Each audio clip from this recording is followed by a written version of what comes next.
I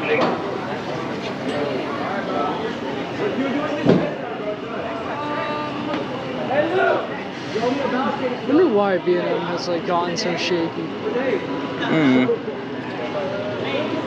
Phoenix isn't that bad. Oh, it ain't bad, no. Phoenix. I mean, Phoenix is a good family coaster. Like, it's solid. Yeah.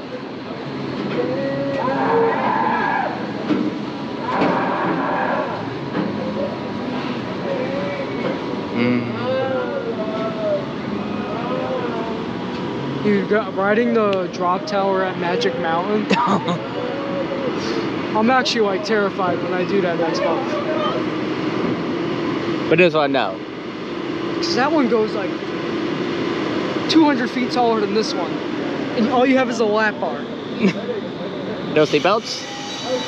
There's one seatbelt like this one. My God.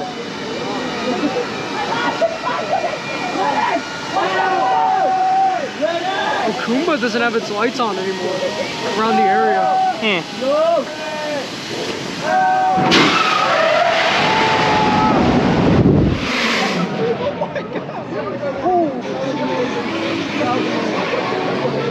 That was good.